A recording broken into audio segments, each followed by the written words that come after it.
Hey everyone, I'm here with Gayle Beebe. Gayle is the president of Westmont College in Santa Barbara, California, and the author of The Crucibles That Shape Us, Navigating the Defining Challenges of Leadership. Hi Gayle, how are you doing? Great, Marcus. It's good to be with you. I'm so glad to be here with you today. Gayle, just kind of tell us briefly what you do. Well, I'm president of Westmont College. I'm in my 17th year.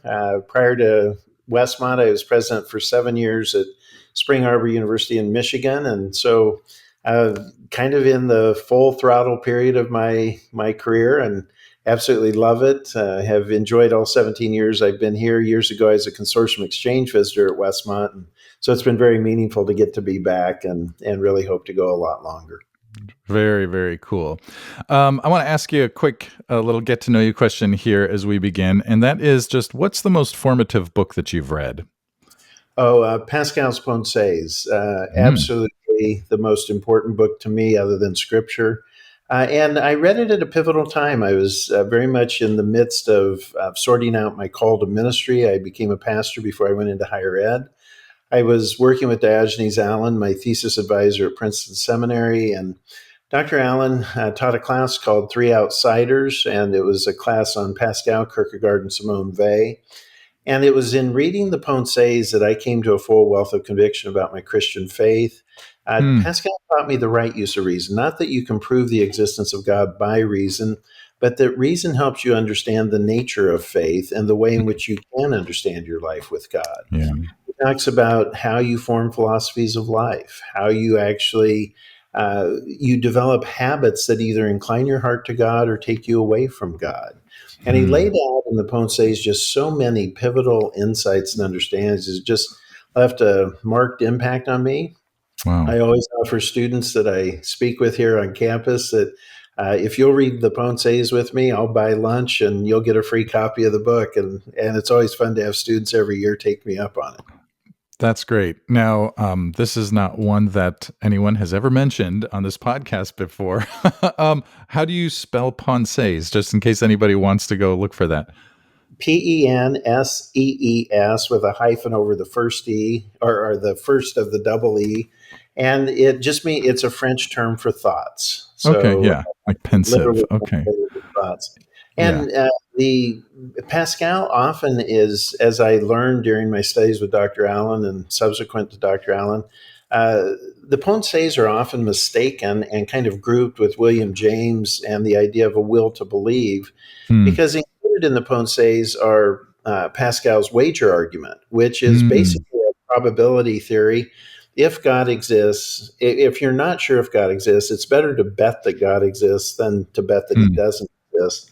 And Yeah, it's really kind of a fascinating argument. In yeah, fact, he says, if you're not sure if God exists, you should live your life as if he does exist. Because if you die and it turns out he doesn't exist, you've still lived a great life. yeah, But boy, yeah. if you live your life as if he doesn't exist, and it turns out you die and he does exist, boy, are you in big trouble. Right. And after this, I give you the quick version, but Yeah, that is how he's often portrayed. That was really a set aside argument. The core of his yeah. argument is the three orders: body, mind, heart, and Hmm. it's very Augustinian. He was deeply Mm. influenced by Cornelius Jensen, a kind of renewal priest in the 17th century. His dad had them in a congregation where Cornelius Jansen was the priest, or a priest influenced by Cornelius Jansen was the priest. Mhm. And anyway, it helped reintroduce him to the thought of Augustine when Thomas Aquinas was in the ascendancy in 17th century French Catholicism. And Mhm. it's just a masterful book, and I'm so grateful both for him writing it and Dr. Allen introducing me to it. Wow, very, very cool. I'm gonna have to read this book. I have not read it, and so yeah, okay, it's on my list. Well, good. I want to talk about now your book, which is called "The Crucibles That Shape Us." I'll hold it up for anyone who might see this, and subtitled "Navigating the Defining Challenges of Leadership." And so, we kind of pre-talked a little bit about how to do this conversation. Let me just kind of summarize. I'll go ahead and just read the seven crucibles, and that way people have them in mind. And these are all crucibles, difficult experiences that shape us in our leadership. So there's the crucible of missed meaning, the crucible of enduring challenge, the crucible of human treachery, the crucible of awakened moral conscience, the crucible of social conflict, the crucible of human suffering, and the crucible of personal choice. And one of the things that struck me as I was reading the book was you've been through a lot of crucibles in Santa Barbara at Westmont.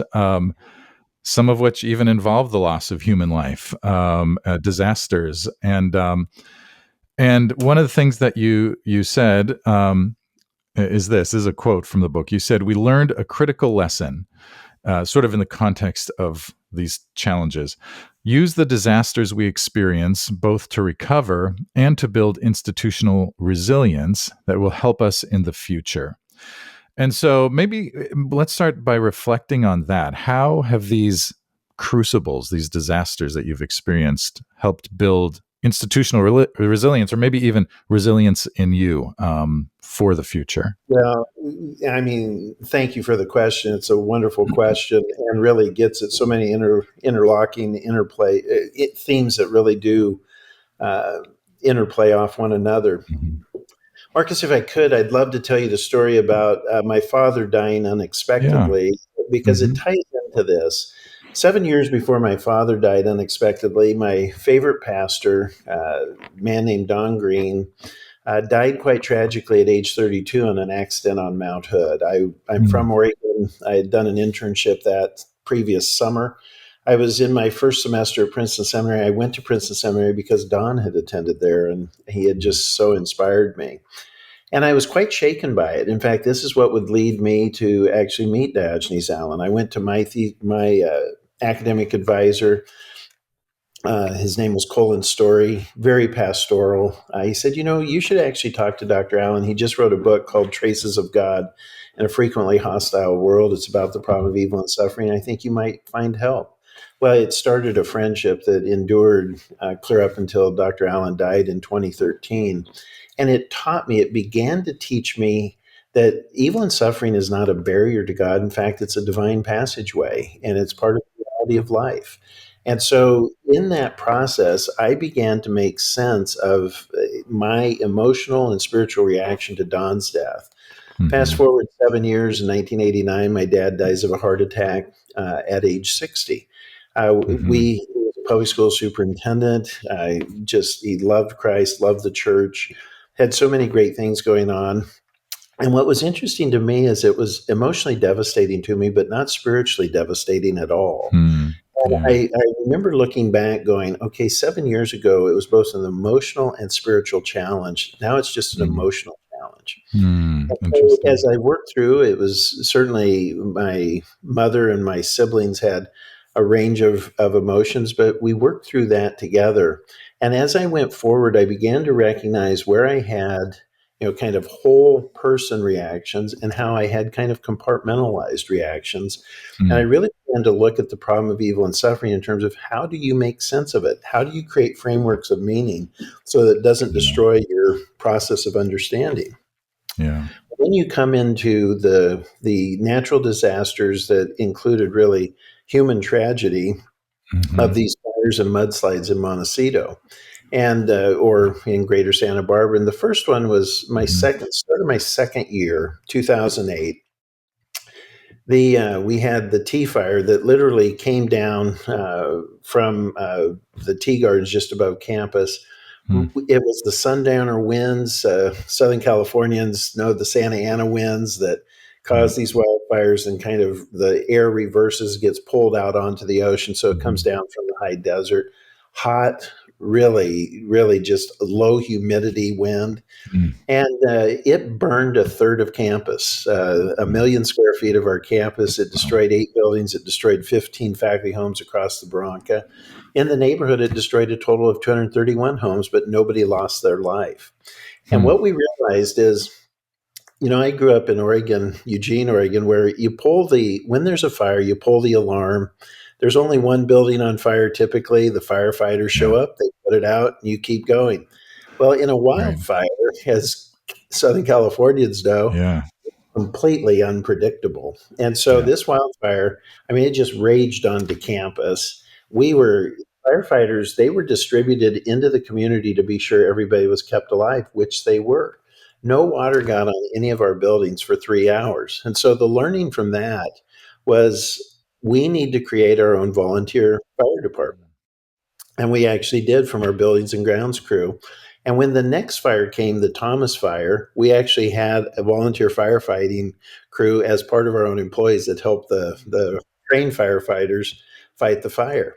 Meanwhile, it took us about 2 years to recover from the T fire, learned a ton about that, including an ombudsman program. And the ombudsman program was you don't know how people are going to react to the loss. In this case, the Mhm. loss of all their physical possessions. Some cases, you would have students or faculty who said, I'm actually doing pretty well. I don't, I need a little assistance, but not a lot. Others would say, I don't know whether to go buy a new toothbrush or buy a new car. I've lost Mhm. everything. And Mm. but they were paralyzed by it. And what I Mm. learned in that is you have got to get present with people, and you have to stay emotionally present so that you can discern. And I think that that is just such a general principle of effective leadership. You have to Mm. stay emotionally present to the organization, to the people in the organization, to the mission of the organization, so that you can make adjustments that actually allow you to prevail. And then during the T fire, or pardon me, the Thomas fire and its aftermath, the debris flow, um, it was just, it was, it only hit this small pocket. In fact, if you lived in Goleta, which is to, you know, 10, 12 miles from here, you Mm. hardly knew what happened. But to Mm. us, I mean, it literally, we had to evacuate campus. It Wow. wiped out all the infrastructure that feeds campus, killed 23 people, seven of whom I knew very well or arranged, but I went to seven memorial services. The Wow. And it had that impact of just complete unpredictability, and Hmm. so what we learned from that is you really do have to be prepared. You have to be prepared for anything, and you just need to be mindful of it. Wow. I mean, dealing with a crisis, and a crisis of that magnitude is hard to imagine as a leader. Our church, the preschool flooded last fall, which felt like a crisis, but that's way different, because of a burst pipe, and we got insurance involved. That's nothing. It was hard, but nothing like what you had to work through. And so, I guess my question is, okay, so what did you bring as a leader to that? And maybe talk about the crucibles here, to the degree that they are appropriate. What did you bring as a leader? And then how were you shaped as a leader kind of through that and after that? That's a beautiful question. The Certainly we had done a lot of emergency preparedness going clear back to '08, and so this was Mhm. now January of 2018. And the we have institutional stamina, we have capacity, and I am a person of energetic stamina, and certainly really believe that one of your responsibilities as a leader is to show up every day. And I was a student of Peter Drucker's in my dual degree at Mm. Claremont, and he would say, a leader doesn't get to show up and say, what do I want to do? A leader has to show up every day and say, what needs to get done? Mm. And I think that you have to have, among other things, a quality of enduring presence so that Mhm. no matter how tough a position is, how tough a job is, you inspire the confidence of other people by Yeah. staying present and by staying engaged until the job is complete. In this case, it went on and on and on, and we had to do pivots. The Mm. pivots included the sheriff had put us in the floodplain when in fact our watershed was the next one over from the three that collapsed. That would actually, he was evacuating campus or making us do shelters in place but shut down operations for about 8 months until we proved to him by hiring a hydrologist that we were in the next floodplain over. Once we Mm. got clear, we were actually able to repopulate campus. And so you have to pay attention to what things are you prepared to respond to? And then what's keeping you from repopulating or doing your ministry? And Mm. how can you actually respond to that in a timely way? You have to have relationships that you've built long before you get in a crisis. It benefited us. I actually and personal acquaintances with the county sheriff. It helped us that people at the county health office knew us, trusted Mm. us. When we Mhm. told them what we were doing, they counted on us. Your reputation mattered, in other words. Mm. Yeah. So there are just so many pieces of it, and then that has continued to shape me. And so, some of the other crucibles that are highlighted in the book, Mhm. uh, they are also a combination of learning to look with new eyes, learning to listen, and learning to persevere. And like Mm. the issue of social conflict, which was really triggered by the George Floyd murder Yeah. in Memorial Day of 2020. I Mhm. mean, that spawned a conversation within our own community, both the immediate community as well as the alumni network, that really made us begin to look at in what ways had we not been seen Mm. and perceiving in a way that was accurate and helpful. And even that was a product or a result of recognizing that you don't always see things as they are. I love this line from Daniel Kahneman where he uses the acronym that stands for what you see is all there is. And he says, we have a tendency as humans to just exaggerate our capacity to be dropped into any setting, look at something, and assume that we see it for what it is. He said that's Mm. almost never the case. He said, Mm. we need to come with a posture of humility that says, what is going on here that I don't recognize or don't see? And how do we actually enter with more epistemological humility so that we don't just assert our will or our ego? And in the midst of that, completely misread a situation and respond to something that maybe isn't real and certainly isn't helpful. Hmm. Um, I appreciate you kind of turning the conversation now towards towards Westmont's response to the George Floyd murder and that whole social experience that we all had there.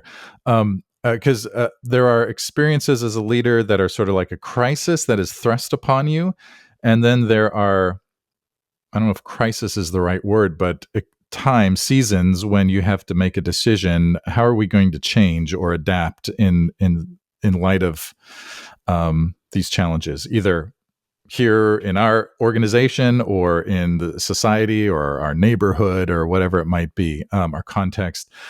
So maybe we could unpack a little bit about how you led Westmont through um, the kinds of changes that needed to be implemented in terms of, well, I don't know what the right words are, diversity or um, health in terms of racial relations. I don't know. Well, we Yeah. would talk about justice, reconciliation, and diversity as Mm. biblical values that Mm. uh, we believe in, that we're committed to, and we really wanted to make headway on. And we certainly aren't done with that.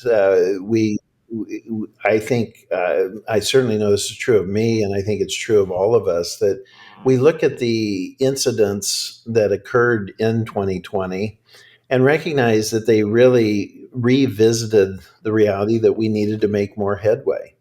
And so it was not changes that we engineered, but it was commitments that we had already made that we really leaned into and tried to Mm. activate and to make headway on. Mm. And I think there's some key learnings in that, including uh, cultivate partnerships with people who are already doing the work, including Mm. persons of color, Yep. people from minority populations that share your faith alignments but have had a different experience, and become conversation partners and ministry partners with them to really begin to make that happen in your own organization. Be committed to making headway on diversity and Mhm. reconciliation by being sure that you have persons of color that are on your faculty, on your Yeah. staff. You have one of the conversation partners that I found very helpful is a professor, Dr. George Yancey, who teaches at Baylor and has done quite a bit of work on interracial relationships and even interracial church ministries. And Yeah. we've had George come to campus via Zoom on a variety of occasions, and he has a framework which I just found helpful, and it fit Westmont in the sense that it really made a place for every group to be respected, but every group to play a role in the solution. And then one of our chief diversity officer, we hadn't established that as a position yet. It's a position now. And we hired Carmel Saad, Dr. Carmel Saad, off of our Mm. psychology faculty. And Mhm. she just has some fantastic expertise in cultural psychology, the ideas of bias, which Mm. actually come out of Daniel Kahneman's work as well, and Mhm. then how we integrate psychological findings on bias with biblical concepts of reconciliation so that we could actually accept responsibility where we need to accept responsibility, but then also have tools that gave us the capacity to really Yeah. change. And we continue that. We continue the training. We continue the training at every level. We've also contracted with the Cultural Intelligence Center to receive training from them.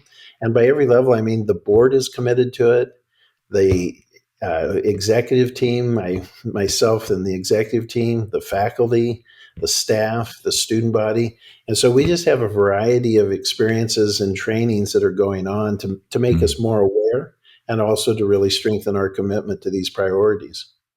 That's good.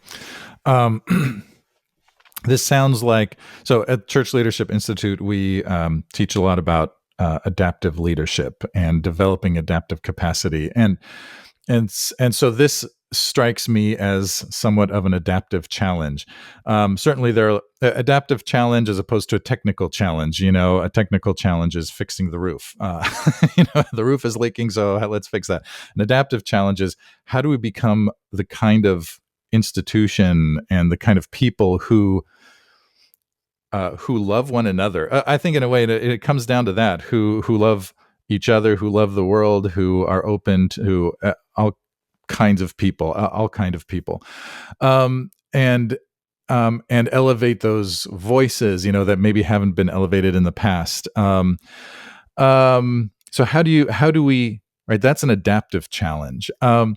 Some of the components of an adaptive challenge or leading adaptively in the midst of an adaptive challenge are things like leading learning, and you kind of address some of that, some of the learning that you're doing, helping people navigate loss, helping people resilience in the face of resistance, right? What kind of resistance does this adaptive challenge bring up? Experimentation and failure. So just sort of naming those, do any of these sort of resonate with your experience in leading this So, change? yeah, And if very much. so, which ones and how? And yeah. Well, and some of them are easier to talk about and also safer to talk about Yeah, than others. yeah, for sure. And so let's start with those. I would start with, I mean, my version of the golden rule is treat everyone with integrity, care, and respect. Mm-hmm. And I just think that's an important beginning point. One of the things that I think really compromises forward momentum or progress on issues of race relations include when one or more of the parties involved is not committed to treating one another with integrity, care, and respect. And so I think there Mm-hmm. just has to be a baseline expectation that if you're going to make headway, it has to include all parties and they have to be treated in a way that Mm-hmm. actually reflects your respect for the image of God that is, Mm-hmm. emblazoned on every one of us. Yeah. Secondly, I think it's important that you really identify who are the parties that are the bridge builders. And Mm. uh, Drucker had this concept regarding business where he talked about key opinion leaders. Well, Mm. I do the key opinion leader, that quality is who are the bridge builders that actually come from the minority populations and are looking at Mm. ways to build bridges between all of the groups, not just a few of the groups. And I have found those people to be the most strategic partners because they give you begin to trust them. They give you honest input about how you're being received, how your strategies are working, and then they give you counter ideas of what's how other groups are actually thinking through it, and you come up with strategies that actually work, but you don't get Mhm. there directly.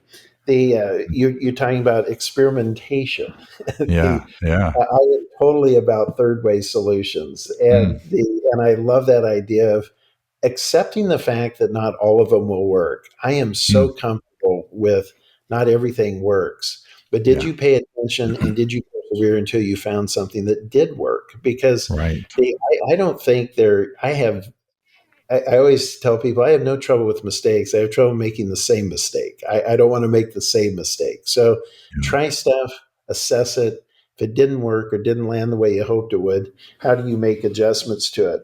And then we have felt here's one of the places where we had to just didn't fit the way we like to talk, and Mm, so we came up with the term biblical justice, reconciliation, and diversity to be mm, this is the way we're going to talk about our priorities from a mhm, biblical and theological perspective.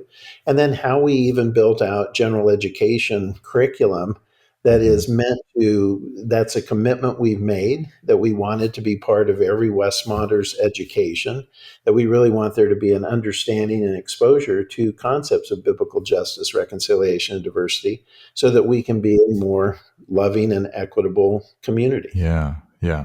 That's good.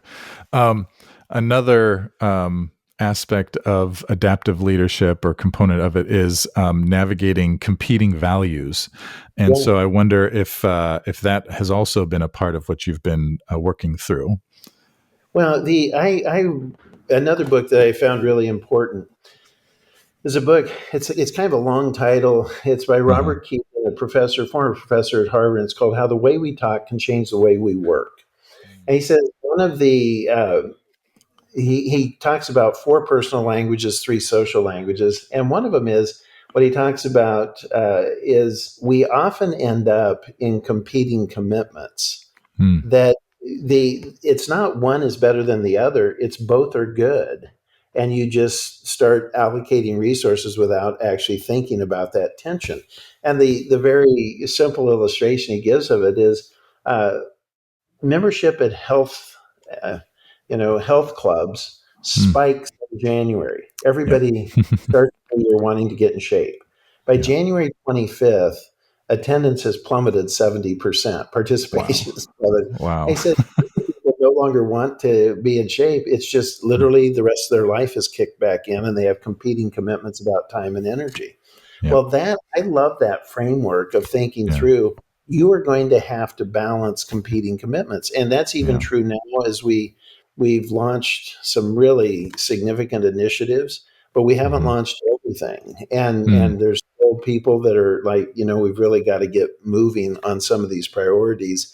And yeah. you recognize that you have limited, not scarce resources, but almost nobody has unlimited resources, and so Yeah. you're always having to make priorities. Yeah. I think that's one of the hardest things. And we're dealing with something in our church right now where it's like two good outcomes depending on what we do. But if we do this, this is uh, the side effect that we would prefer not. If we do this, this is the side effect. And so, but navigating those competing values, and I even said that to our elders. I'm like, we've got competing values right now, everybody, right? And so, how do we navigate this? Yeah. A book that I don't know if you've read Kahneman's book, Thinking Fast and Slow. I mean, it's basically the him articulating many of the ideas that motivated the Nobel Committee to award he and his late. Well, I guess you have to be alive to win a Nobel, but his co-collaborator was Amos Tversky, and the book is just so marvelous at actually getting you to say, "Well, I'm not sure. Maybe, Yeah. maybe we don't know." And so, what it does is, he said, all of us we have a tendency to live life with regret. And what he means by that is, if something doesn't turn out, we have this odd way of just believing if one thing or two things would have gone differently, everything would be different. And he said, life Mm, is almost never that way. And, mm, it, and there's frankly no way to actually prove that. And so, yeah. how do you actually then embrace strategies, do your best, and adjust when they don't land with the results that you wanted. And this is where I find Winston Churchill from chapter 2, the Mm. Crucible Enduring Challenge, so helpful. He Mm. was he didn't insist that there was only one way to do things. He was always mindful of, okay, this didn't work. How do I adjust given the resources I have and what the challenge in front of me is? And let's try a different strategy. And he was, I went to Winston Churchill High School in Eugene, Oregon, and so I kind of have an affection for him. But Yeah. he said, the secret to my success is going from one failure to the next without loss of enthusiasm. I Yeah. love that idea of Yeah. don't anticipate a round of success. Figure out how to overcome your failure until you get to the success. That's great. That's great. I love that. Um, well, I have to say, I'm again, as I was reading the book, just the kinds of challenges that you have had to lead through are remarkable, and the kinds of challenge I don't think anyone really would ever, especially the tragedies. No one would ever want to have to lead through that. And you did, and it sounds like in some I mean, I think this always happens, right? We are shaped, Todd Bolsinger says this, where leaders are shaped in the leading, and I'm sure that must have been the case for you. With each of these challenges, you as a leader were shaped more and more in preparation for whatever came next, which might have been in the wake of George Floyd. How would you describe the way that through all of these that you have been shaped as a leader? How are you different now than when you started at Westmont? Well, boy, you you certainly develop empathy, Mm-hmm. and um, you begin to each step of the way. I remember when my dad had died, Mm. and I was married, but we hadn't started our family, and so Pam and I had gone from our church in the Portland area down to Eugene, and then I was gone 2 weeks from the congregation, and the following Sunday I was back, but not preaching, and so Mm. just observing the congregation,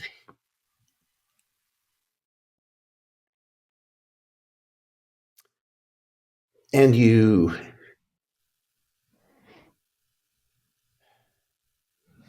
you begin to look at people in a completely different way. Mm. And I remember looking to the back of the congregation and seeing this couple who had 3 adult children, and I knew they were estranged from all three of them. And I just saw them differently. Mm. Now, and then you fast forward and you go through these experiences where you're with people who have literally endured horrific loss. Yeah. And you know that, I mean, one of my favorite passages of scripture, Romans 12:15, weep with those who weep, rejoice with those who rejoice. And I think of that as being an empathetic presence. I think that people gain strength when you Yeah. can be with them just saying, look, I'm sorry this happened. Yeah. I'm going to walk with you. I'm going to be with you. Yeah. And even now, feeling the emotion of some of the Mm. loss just reminds me of you are totally shaped by these experiences because Yeah. they live on in you. Yeah. And I don't feel, I'm a person that loves to orient myself to joy. I don't like Mm. thinking about sorrow. My wife is a grief recovery counselor. She's fantastic at it. And for me, I get melancholy. But the Mm. truth of the matter is, I have learned so much about my life with God because of going through all these experiences Yeah. myself, as well as walking with others. Yeah. And it's just amazing to me the privilege you feel when you actually get to help somebody recover from a great loss. Mm. Yeah. Um, that's powerful. Um, and it's like we need those crucibles, right, to be shaped and formed in that way. Maybe there are other ways to grow and be shaped, but these certainly do the. Well, Sounds. Marcus, if I could say it this way, what I came to realize is that going clear back to seminary, I was reading Peter Berger's The Sacred Canopy, where he talks about we form plausibility structures. And as long as Mm-hmm. nothing threatens the meaning of our plausibility structure, it stays intact. But when something does threaten it, it either collapses or we reframe it. Evil and suffering became that. I had to reframe my structure of meaning, my plausibility structure. And I Mm. have thought about that ever since, that Yeah, every time I'm in a new challenge, how do I create the space in my framework of meaning so I can make yeah, sense of it? And yeah, and that is where I found God. The Again, so many people will say, "Oh, I can't believe in God. This horrible tragedy happened." Well, yeah. the tragedies aren't barriers to belief; they're divine passageways. But we Mm, have to frame our way of looking at them in yeah, order to actually capture the meaning. yeah. Oh, that's good. Reframing the tragedies. I think that's really helpful for a lot of our listeners who are pastors, ministry leaders, and navigating hard times. We all do, and so I just want to Well, say thank you. Oh, sorry, you were going to say something. oh, I was surprised at just my surge of emotion. So the thank Hmm. creating the Yeah. space in which that could happen. Yeah, yeah. Well, thank you for sharing that. It's meaningful because we all feel it, right? And it's helpful, right, to identify with someone like you now to say, okay, right, I'm not the only one Oh, who's feeling exactly. the things that I'm feeling, and it comes in waves, right? And then we trust God and we trust each other through those waves. Well, Marcus, I don't know if you've experienced it this way, but I mean, one of the things that kind of falls on your shoulders as a leader is Mhm. people expect, no matter what else is happening, for you to show up and just not have emotional reactions. Mhm. Yeah. I have found, I do have to stay disciplined so that I don't uh, get drawn into emotionally as I'm Mm. responsible for a situation. But I Yeah. have found it's so important to have a processing partner, either a spiritual Mm. director or Yep. another friend in ministry. I have a couple presidents that I actually love to Yeah. talk to Mm. and kind of keep that baseline. And there are so many disciplines I learned starting out in Yeah. pastoral ministry that have helped me in presidential ministry and leadership. Hmm. There are so many parallels that I've just found really valuable. Yeah. Oh, that's good. Yeah, the importance of those relationships as well, processing partners, as you say. Yeah. Yeah. Yeah. Gail, thank you so much for sharing not only good information, but also sharing your heart here towards the end. Really, really meaningful. Let me just ask you, if people wanted to find out more about you and the work that you're doing, where could they go? Well, Westmont College, so www.westmont.edu. We're based in Santa Barbara. We have a national and international footprint, and that would probably be the easiest way. And I love Yeah, interacting. So if they can send emails to president@westmont.edu, and those come right to me. great. And so I just tell them, if they have questions or they have observations, just let me know where they heard me talk so Awesome. that I know what's in play. Yeah, that's great. That's awesome. Well, Gail, thank you. Thanks for what you shared. Thanks for the really good work that you're doing. Well, Marcus, thank you. It's a privilege to be with you.